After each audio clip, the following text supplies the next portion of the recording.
Aloha, everyone. Michelle Melendez with Blossom Inner Wellness and StandTogetherHawaii.com. And I'm really excited because I have two amazing women with me today, Auntie Calais and T. And we're going to be talking about the fact that the state of Hawaii is a business. It is not a government. We can show you proof. We're also going to be talking about eminent domain because they are trying to, as the governor stated in his very first interview after the Lahaina fires, I'm looking for ways for the state to acquire the land for workforce housing. Those were his exact words. I have it on video. And this corporation is literally trying to steal Hawaiian land. And if you are listening to this, if you live in Lahaina, we have a remedy for you.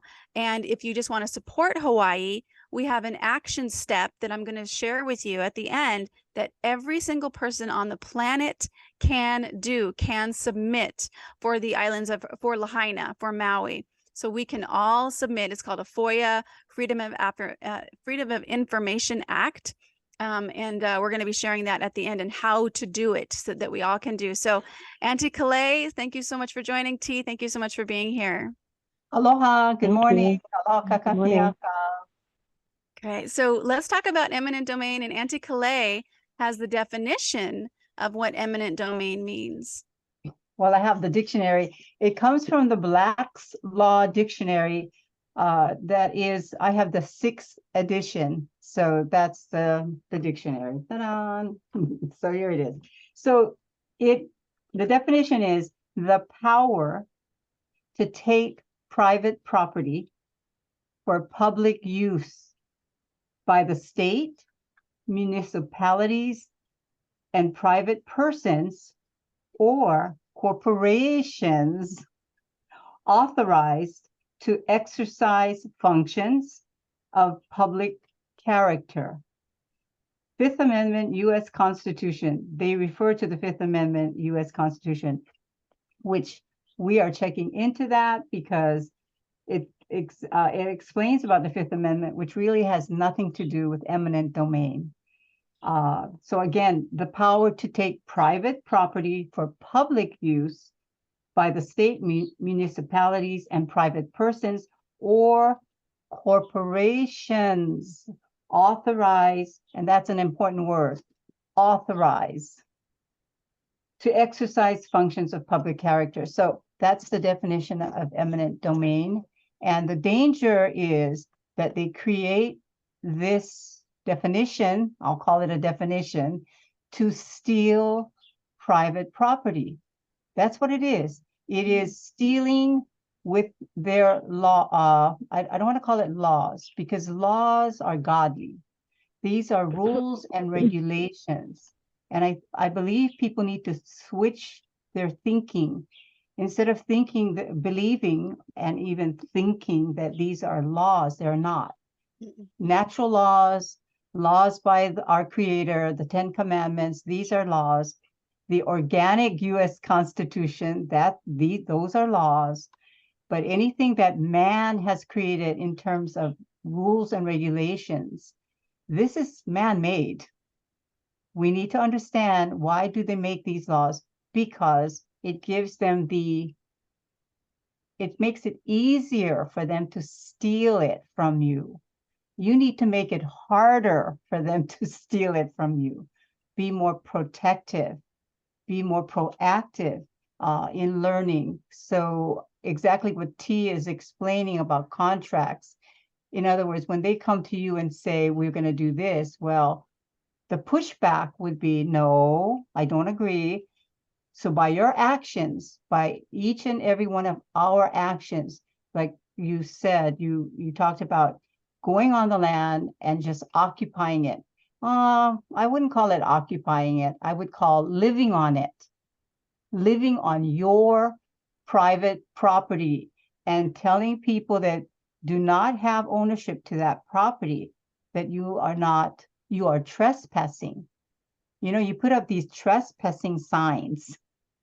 You know, this is private property, you are trespassing, and whatever excuse the CEO, Josh Green is the chief executive officer of the state of Hawaii, whatever excuse they come along with.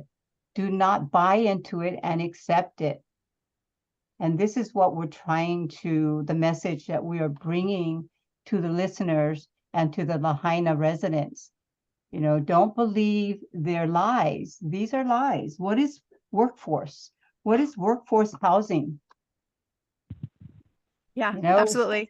I'm yeah. texting a client of mine because her husband actually won a case against an eminent domain that was trying to take his property. So I'm going to get that blurb for you guys because it is, but also what Calais is, Auntie Calais is saying is that stand up, you guys, because this is bullshit.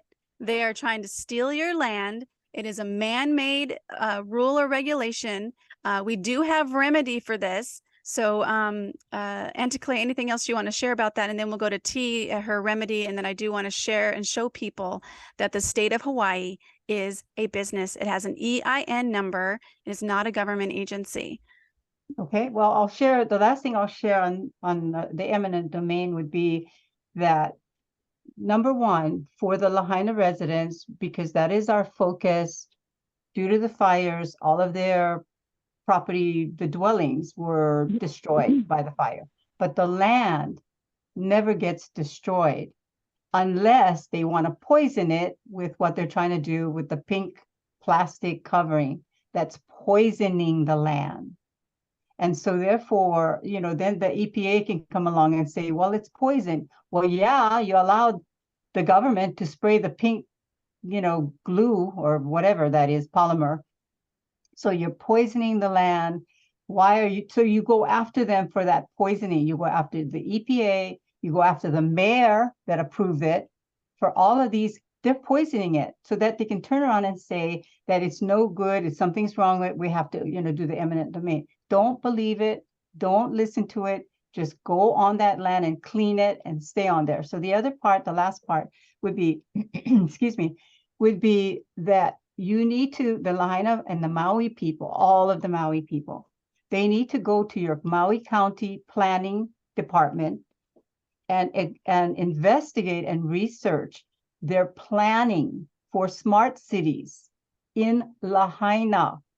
I'll show that too. What did they plan and when? Because that is all the evidence that leads up to what they're wanting to do with eminent domain.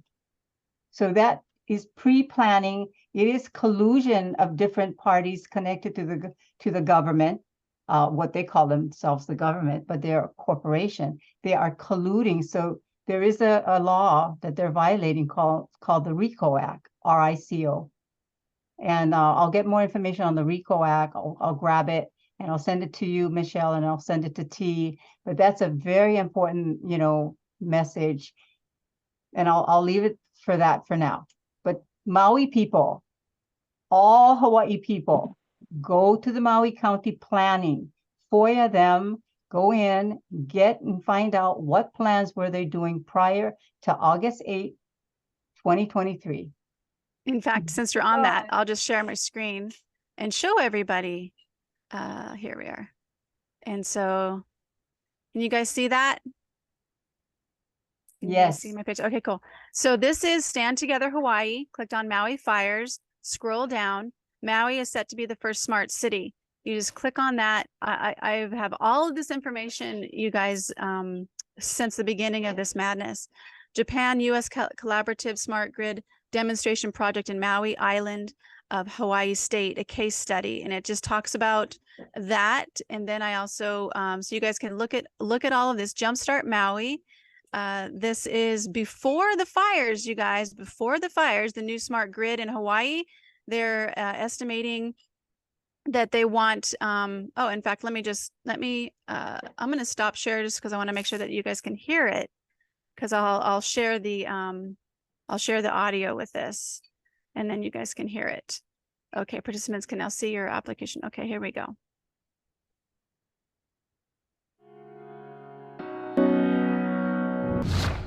Why can't we plan? Oops. Sorry. Sorry, you guys. I did a screen share and then I did full, and then it took it off. So let me try that one more time. Here we go. Why can't we pull energy out of thin air? No matter where you go around the world, reducing our impact on the environment and decreasing our dependence on fossil fuels is on everyone's mind. But how do you do it in a way that's going to benefit the most people? That was the question Hitachi asked before initiating the Jump Smart Maui project. This initiative demonstrates how electric vehicles, smart grids, and renewable energy like wind and sun can benefit Maui's residents, and it underlines the positive impact that Hitachi is making on the environment. It's our future. Yeah. So I want to share some other things around this because this is not, well, first of all, let's go here. A West Maui corridor plan. This is their plan, the urban center corridor going right through Lahaina. This is a map that shows how the Oriental West, it's an Oriental corridor of bikes and all of this stuff that they want to take away, cars, and how it goes right through Lahaina. So this was done way, way before the fires. Urban center corridor, urban center corridor. It's right through here, you guys. So this is all pre-planned. And this is also, oh, there's one more thing I was going to share around this plan. Besides the governor that went to the UN stating that Maui was going to be the first smart city. Oh, that's the other thing I wanted to share is the governor has been claiming, you know, that it's because of climate change. Well, let me show you guys, which I've shared before in the past, but this is all on standtogetherhawaii.com. If you scroll down and there's right here, there's no climate emergency. Over 1,609 scientists, World Climate Declaration. There's no climate emergency signed by 1,609 signatories of scientists, meteorologists, climatologists. There's no climate emergency. The 50-year meteorologist, climatologist Professor David Dilley talks about how we're 8,000 years ago, we were closer to the sun, and we're actually going into cooling. The earth is cooling. So this is all a ploy, you guys. It's a ploy to get us on smart grids. And Auntie Calais has something to say about that. I just want to add, because I'm an older person, I went to Alaska to attend the University of Alaska and Alaska Methodist, which is just that name, Alaska Methodist University, is an old name. So I went there and I attended. This was in the late 60s. And at the time that I was there, I found out, because I had friends in the military, and I found out that they had a weather station built up there called HAARP, HAARP. Now that's Nikola Tesla's technology of a weather machine. And it exists today.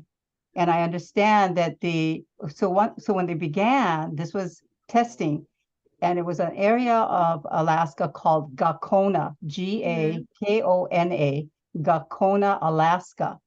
Yeah. And so they had built all these towers to test the technology, and it was successful. And this weather machine is now a higher tech, that's a smaller version. You don't need all these poles and towers anymore. So it's a dome. It's now a dome, and it's been in effect since the late 60s, early 70s, all the way up to today. And the weather machine can create hurricanes, it can create earthquakes, it can create typhoons, everything under the sun, tsunamis, it can do all of that. And so when it's hot, like what we're experiencing in October on this island of Hawaii, hot, and there's no rain, it's dry, that's the weather machine, because the earth has its regular weather patterns at the different times of the year. But when it doesn't rain and it's unusually hot, that's what the weather machines can do.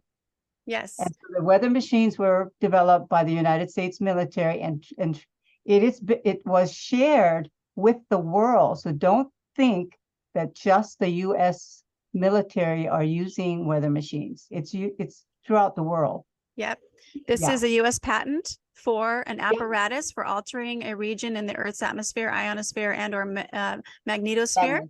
Yeah. So this, this is on Stand Together Hawaii under Maui fires. There was a Weather Modification Act of 1976. I know I've shared this. I know I've shared this in my other videos, but this is so crucial for everybody to understand. This stuff is real. It was approved in October 13th of 1976. And it literally says a review of analysis of research efforts and needs in weather modification technology. So this stuff is no joke, you guys. The other thing you can find on standtogetherhawaii.com/Maui fires is the direct energy weapons information. That also has an act of 2016. There was an act with Congress in 2016, and if it pulls up, I'll share that with you. But it was an acquisition act of the DEWs, and so hopefully that'll come up. But yes, Auntie Calais is on the money when she's talking about that. So thank you so much, and I'll just wait a few more seconds, see if that'll pop up. But the other thing I want to show around this one is the United States patent for DEWs, which is right here. And again, this is all on Stand Together Hawaii. Microwave transmissions using a laser generated plasma beam waveguide. And this is a US patent for this. And the other thing I want to share around this is that here's the Direct Energy Weapons Systems Acquisition Act, congress.gov, you guys, and this isn't a conspiracy, it's congress.gov, and it literally states direct energy weapons system means military action using highly focused sound, electromagnetic, or particle beam energy to incapacitate, damage, or destroy enemy equipment, facilities, or personnel. So this is all no joke, and it is on this website. Thank you, Auntie Calais. Anything else you want to say about that one? Yeah, just to close out on it, I just want to let the viewers know that this weather technology, it was invented by Nikola Tesla. And he didn't invent the cars. Somehow, whoever did the cars took the name, used the name, because without Nikola Tesla, we would not have the lights going on in our homes. We would not have any of the electrical appliances. He was a great inventor, scientist kind of guy, but he died poor. His invention for the weather machine or technology was to help the farmers in farming the lands, to provide food for you and I. So his intent for a weather machine was to help areas or countries that would be, experiencing drought or too much rain, flooding. And he created this technology to help. But then you get people, I don't know what to call them. I hate to say U.S. military. I hate to even say U.S. government, because it's true, but how else are you going to call them? They put their labels. Well, it's a corporation. It's also corporations. They put their labels all over it. U.S. military, U.S. government, which is not even theirs, but would rather they're corporations. You're right. I'm sorry. You corrected me on that, Michelle. I appreciate it. Thank you. But just to let the viewers know that it was Nikola Tesla's technology that he invented with the purpose of helping farmers and countries that were in droughts to provide water so that they could survive. So now they're using it for nefarious, things, evil things. No, that we can't allow that. No. Yeah. Thank you, Auntie. There's one more we need to fight for people like Nikola Tesla. He, his name should be world famous for goodness. Good. He did things for the goodness of mankind. Let's not forget that. He also wanted to give free energy to the people. Correct. And when the Rockefellers and other people in charge, they said no, they actually laughed at him and didn't take it. And he was actually mortified when they told him that they were going to do telephone poles out in the ground, because he wanted the energy under the ground so it doesn't harm people. So he was a very good man, and he did die alone and very, very, very poor. Yeah. So I do want, before we go to T, I do want to share one more thing. I did share this when I was talking to the U.S. Army veteran, and I'm going to share, we're going to talk again actually today. But this is really important for everybody to understand and see all around the world, because this is from Defense Technical Information Center. All of these links are at standtogetherhawaii.com. This forest fire as a military weapon. And the abstract is right here, you guys. This was approved for public release right here. Distribution statement approved for public release. That's right down here. And it says the following conclusion. I'm going to start reading this. Directly pertinent to the JCS, which I don't know what that stands for at this moment. Request 1, forest flammability depends on the amount of dead vegetation. Okay, that's not the part I wanted to read. But I will let you guys read this. In many climates, crown fire. Okay. I don't want to. Anyway, I don't want to take the time to read the whole thing, but this is here, and this title right there just says it all. Says it all. So this was an attack. It was not normal. Oh, and then the other thing I wanted to share, which I almost forgot, that the 48-year arborist. Remember what he said? Remember that video? It has 430,000 views on it. He said there's no way this is normal when the house turns to ash and the trees are not burned. He said the word microwave is what he said, the energy. And this is a US patent for a microwave transmission using laser generated plasma beam waveguide. So I just wanted to share those things. Let's talk about remedy. What can people do? And T, this is where you come in. Talk to us about the corporation. Actually, let me share a screen one more time, because I'll start you off with letting people see. I looked this up. This is a Duns and Bradstreet, dnb.com, Duns -number lookup. Anybody can look this up. You just put in search for other companies. This is Duns and Bradstreet number. Duns and Bradstreet tells you if you have a corporation.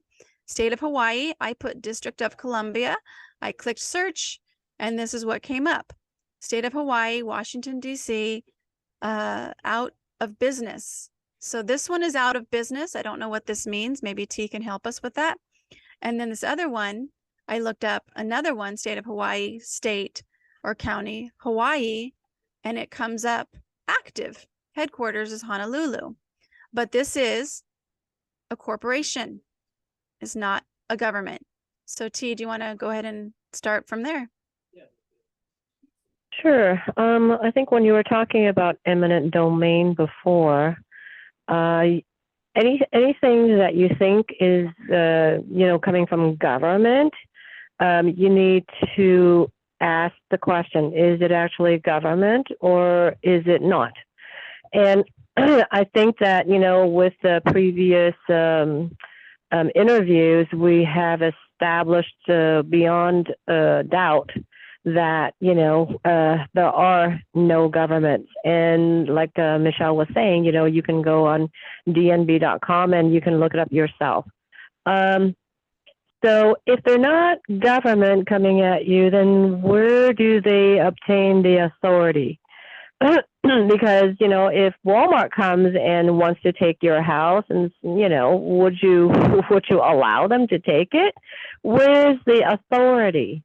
And so, I think preemptively what we all could do, and it's not just Lahaina, it's not just the Maui issue, but anywhere, is that, we need to put in FOIAs preemptively. So ahead of time, you're going to ask them, pertinent questions, which if they are government, then they have to abide by and they have to answer within 10 days. And, some of those questions are like, do you have a DNB number? Do you have an EIN number? What is your bond information? Because all businesses need to be bonded. So, it's the equivalent of like medical insurance, right? So malpractice insurance. So if a doctor does harm, then, he's got to have insurance to pay for restitution.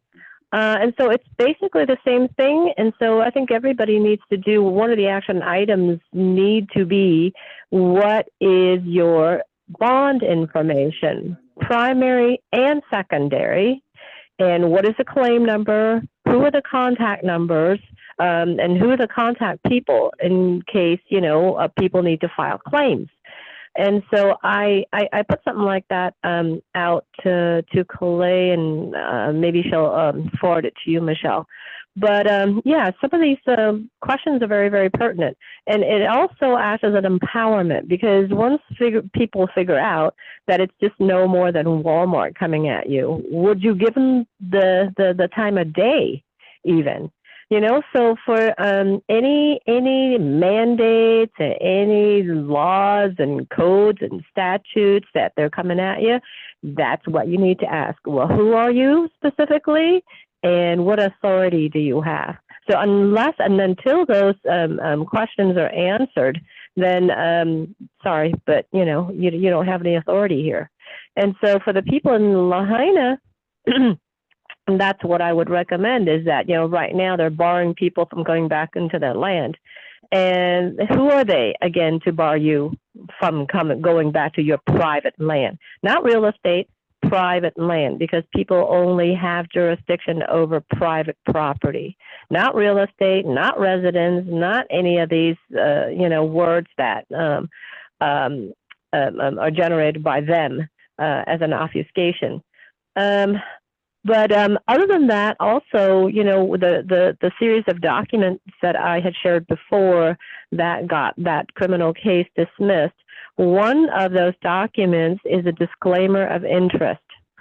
And so what the disclaimer of interest says is that, even with their statute, HRS 526-6, anybody can disclaim interest in something. And so what these corporations, because they're on the public side, and so public and private cannot mix. And so public meaning corporations, meaning entities. And so they can only go after other entities and corporations. They can't go after people. People are on the private side. So you need to know the difference between the two. And so because we didn't know any better, when we were born, they created something called a birth certificate. And it has a name on it that looks very similar to the name that your parents gave you. But it's not us. It's a corporate name that they created to do business with. So it has something to do with us. But because we thought it was us, then that way, we willingly contract by getting Social Security, we getting licenses, and registration. We register our properties, and so anything that you register becomes their property. You register, meaning you give it away to them. And so maybe your home, maybe you registered your home, your cars, maybe your children. So, you give it away to the corporation. So we can disclaim. And so now that we're finding out what had happened, then that form is a disclaimer of interest. And so what it basically says is that, sorry, I used your property, the birth certificate, the this and the that. And so forgive me, but, now I know what it is. And so I'm going to surrender it back to you, the true owners. Okay, so, and that says basically that, all these documents were contractual agreements, and that I hereby terminate, cancel, rescind, and repudiate for lack of full disclosure. And so that pretty much covers all the adhesion contracts that we've entered into, all our lives without knowing. And so that one you can get notarized, witnessed by two, and then also file it if you wish. But, those are all ways to get out of these adhesion contracts that we enter into. And also, so we're saying that none of your really eminent domain or statutes or codes or mandates apply to me because I'm on the private side. So Yeah, I guess that's I want basically to in a just jump in nutshell. with one thing. First, I'd love that information. All this information, this recording is going to be on my Freedom School. So I'll put the link in the description. It's free. It's just a Freedom School of all this information that I've been collecting, and also the action will be at standtogetherhawaii.com/actions. I'm going to put that link in the description. So all the links in the description are going to be there. We are going to give you guys examples of this, of how to do this, where to send it to, what the verbiage is that you can model and copy. So I do my best to make it as easy as possible, but you have to take the action. You have to do it. You actually have to send it in. It's best to get things notarized. And one thing else I wanted to share, that Auntie Calais did the dictionary from the Black's Law Dictionary of the eminent domain, but what it did not say in eminent domain was living men and women. It said persons, right? Because why does it say persons and not people? Is because the word persons doesn't mean a person. It means a corporation. It means an entity. So these words that we think are meaning, us, they don't mean us. So in anywhere it sometimes says persons, it doesn't mean you. It means the fictitious corporation of your birth certificate that was created, and you are the authorized agent over it. You are a living man, a living woman. You are not a person. A person is a capitalized corporation, fictitious entity. That is not what you are. You are under God. You are a living man or living woman. So just remembering that, and this language and this understanding, it's a journey. It's a total journey. So be patient with yourself and keep learning. And Auntie Calais has something to say about that. I'll help you out on this one because in the Black's Law Dictionary, 6th edition, Black's Law Dictionary, they have a definition for person. So let me read that. There is a person, it says person, in general usage, a human being, i.e., natural person. This is in parentheses, and it's used as an example in general usage. Okay, now it continues on, though by statute term may include labor organizations, partnerships, associations, corporations, legal representatives, trustees in bankruptcy or receivers. So that is the expanded definition under law. Okay, I mean regulations. I'm sorry, my mistake. Rules and regulations, but that definition again, in general usage, a human being, i.e. natural person, that's us, though by statute term may include labor organizations, partnerships, associations, corporations, legal representatives, trustees in bankruptcy. Yeah. Yep. Exactly. You guys. So these words. I would go ahead, T. I would clarify that natural persons are not what we think it is either. So anything that's attached to the word person is not us. And human beings, that's another one of those words. I think if you were to look at Black's Law, but an early edition, the definition of human beings is a monster. And so, again, there's still a lot of obfuscation. And so human, if you break up that word, hue is color, right? Man. So human is color of man. And we know what color of law is, so we can extrapolate to what color of man means. State, so I think, let us know, T, let us know what color of law is. State what color of law is, in case people don't know what that means. What is color of law? Color of anything is not the actual thing. So, it's not law. So color of meaning that, it's an obfuscation of. So when you say color of anything, it's not the thing. it's it's all wordplay again. And so people always think, well, yeah, a human being, we're all human beings.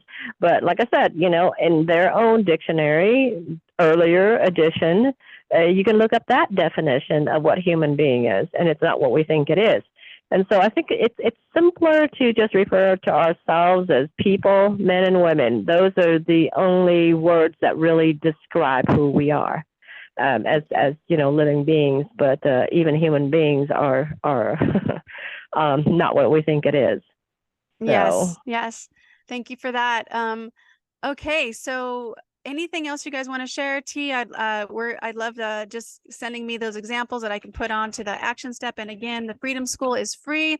It's actually on my Blossom Inner Wellness site because I already have a membership site there. So I just put it on there and it's free. Auntie Calais.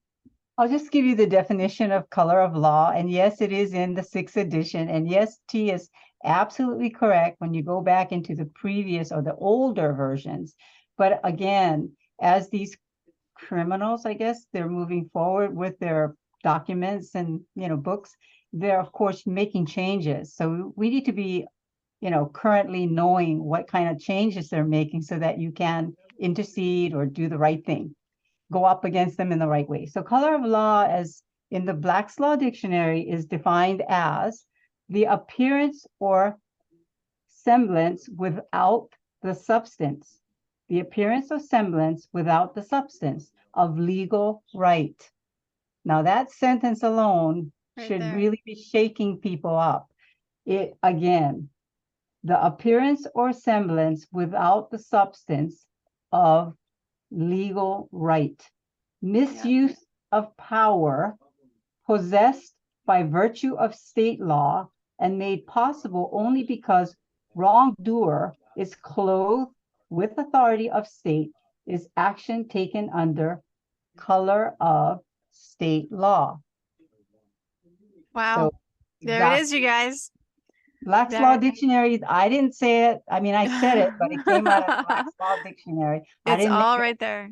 Yeah. The words that they use are there to deceive and to manipulate us so that we can acquiesce to their evil power, evil dictation, evil tyranny. So we don't have to take this, you guys. Lahaina, you are stronger. People of Lahaina, you are stronger than you know, and we are behind you. And I'm going to myself do a FOIA, Freedom of Information Act, and ask what jurisdiction do you guys have? What is your EIN number? So we know this is a business. And what is your bonds and everything that T just said, and I'm going to put that in the action steps. It's going to be action number 1 for everybody on the planet. We can do this together. We don't have to live in Lahaina. We can ask the state of Hawaii all of this. And can you imagine if we had thousands of people requesting this information? They're done. Those people are done. I don't even think they're real people. I think they have evil entities in them to do such heinous crimes to people in Maui, as well as they're not talking about how many children have been killed. The 97, my ass, there's no way that fire killed just 97 people. That is an absolute blatant lie to keep the numbers and the absolute massacre of what happened in Maui hidden from the public. And it's not over. So people of Lahaina, don't give in. We are going to stand behind you and do everything we can to support you. So anything else you guys want to say, T or Auntie Calais? I'm good. Yeah, but on my side, I think, as far as the Hawaiian Kingdom is concerned, and I think, to address Hawaiian Kingdom, that is the country, the de jure country, the de jure government, which is inactive. It's not activated because it was, there was the overthrow and the fact that the United States government, not the people, but the government, hiding all kinds of things and not not helping us to get it back, even though they admitted in 1993 that it was an overthrow. They have done nothing thereafter to get us back into operation, but rather just doing divisions, creating a lot of divisions among our people. So that's the reason why you have factions of groups and, who's this and who's that. So about the lands, the lands are, not only are they private lands owned by private individual, I mean, not, human individuals, natural human beings. Not only that, but also that the lands exist or happen to be in the Hawaiian Kingdom. So because these lands, Lahaina Maui, you're Hawaiian Kingdom lands.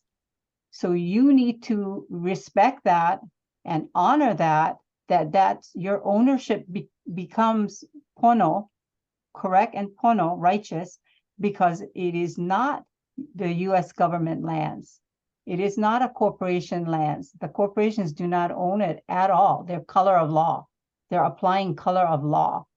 The CEO, Josh Green, is using color of law, and he has no authority at all, zero zilch. And so you need to get that ingrained into your brains, that this is Hawaiian Kingdom lands. So go and live on the lands, put up your properties. Don't listen to this word eminent domain, because it means nothing. If anything, go look up the definition and, put up your, private, no trespassing, non-trespassing. The only other thing I need to share is that I just found out about a case, and I'm researching it right now in New Zealand, Aotearoa, New Zealand.